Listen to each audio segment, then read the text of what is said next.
Ang video ito ay patungkol kung anong pwede mong i-racket pag umuulan.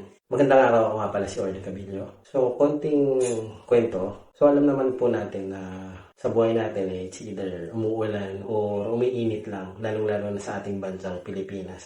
So, at sa ating bansa ay mas marami ang ulan kaysa sa init. So, mas mahaba ang tag-ulan at mas maiksi ang tag-init. So, pag tag-ulan, ito yung mga nararanasan natin. Pag nasa bahay ka lang, nagugutom ka, so problemado ka kung anong pwede mong kainin. Nag-iisip ka ng mga may sabaw or anything na niluluto sa'yo nung maliliit ka, yun yung mga naiisip mo. Nagugutom ka, so yun yung mga nagiging problema mo. Pag nasa labas ka naman, nagiging problema mo yung paglusong sa baha. Ayaw mong lumusong sa baha kasi lalo sa atin, natatakot tayo kasi may mga ihilang daga.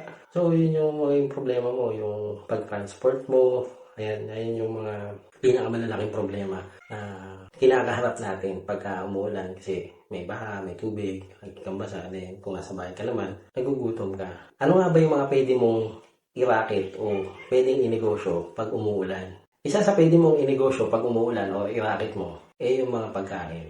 Example, champurado, lomi. So, lugaw yung mga may sabaw. So, kasi medyo malamig yung panahon, masarap humigop ng mainit na sabaw. So, kung ano yung mga expertise mo dyan, pwede mong pagkaabalahan at ibahagi ito sa ating mga kababayan. So, lalong-lalo na kung ikaw ay nasa ibang bansa. Pero syempre, i-racket mo nga, no? So, yan yung mga pwede mong negosyo or i-racket. Isa sa pwede mong i-racket pag umuulan ay yung angkas or yung tawid trolley. Kung tatawid ka lang, halimbawa, kasi, punong-puno ng tubig ng baha sa labas. Gusto mong tumawid or, meron po dyan, nakaabang lang. Diba, ikaw, wala kang ginagawa, nainip ka sa bahay mo, pwede mong, siguradong may maglalakad sa labas kahit maraming tubig, may maglalakad dyan, at pwede mong i-racket, itulak-tulak mo, na lang, konting sakripisyo sa baha. So, ayun yung pwede mong i-racket, angkas or tulak sa trolley para yung mga, natin ay hindi mabasa.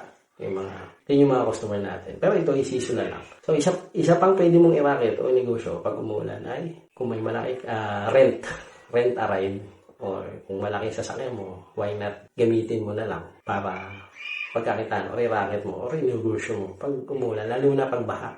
So,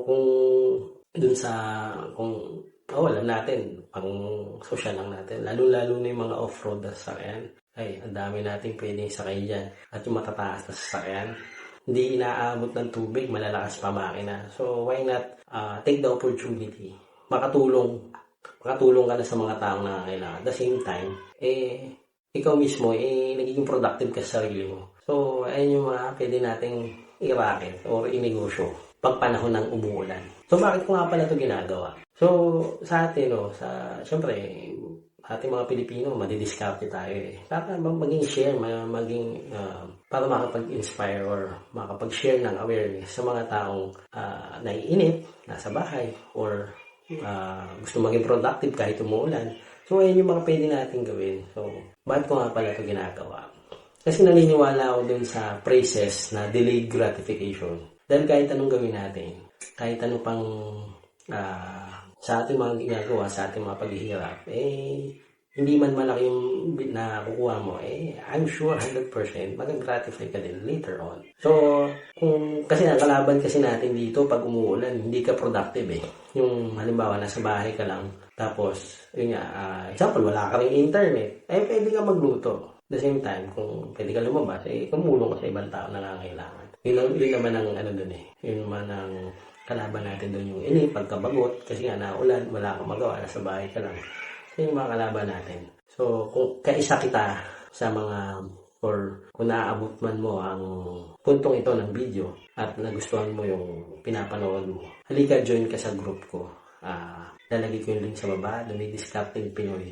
So, nga pala, sa mga kababayan natin dyan, na hindi mo alam kung saan mo ilalagay yung nilalagak mo, yung pinaghihirapan mo. Kung empleyado ka pa lang or negosyante ka na, maaaring kailangan mo itong isang investment na ito. Kahit ano pang estado ng buhay mo, kailangan mo itong investment na to.